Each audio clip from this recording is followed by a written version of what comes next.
Breaking news sa naging reaksyon ng mga boxers sa naging laban ni Caleb Plant. Unahin muna natin si former WBC welterweight champion Shawn Porter. Pahayag ni Shawn Porter na hindi daw siya sigurado kung mananalo si Caleb Plant, pero kailangan niyang gumawa ng adjustment tulad sa naging laban niya kay Macambi.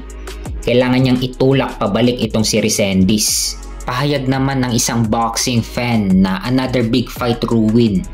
Pahayag naman ni Mexican-American na si Jose El Rayo Valenzuela na Resendiz putting in work.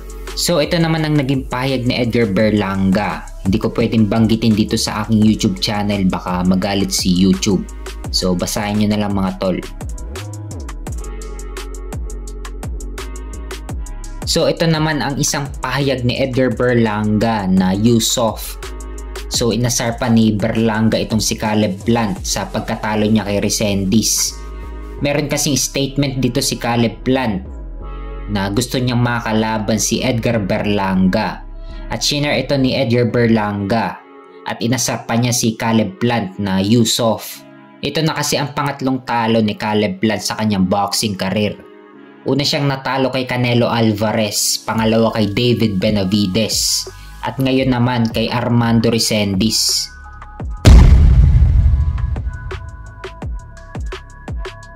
Sa kabilang banda naman, 8th Division World Champion Manny Pacquiao.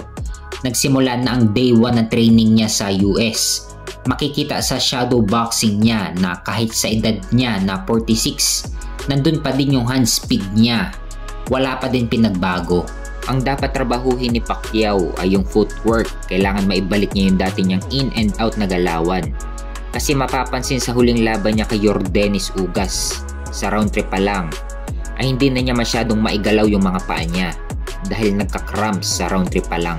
So bale wala ang hand speed mo kung hindi mo maisabay ito sa footwork.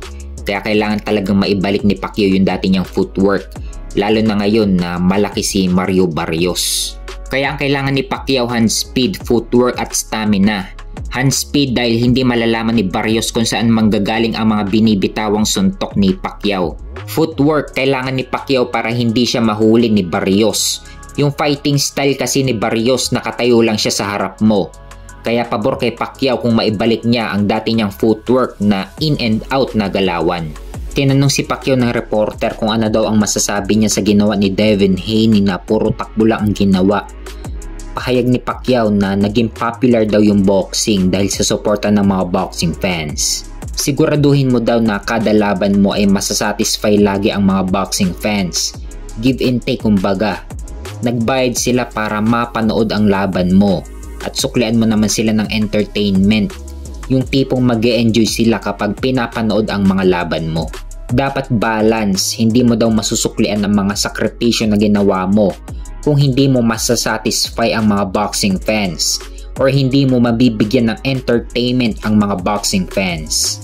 So para kay Pacquiao, masusuklian mo ang mga sakripisyo na ginawa mo kung masasatisfy mo ang mga boxing fans at mabibigyan mo ng entertainment ang mga boxing fans.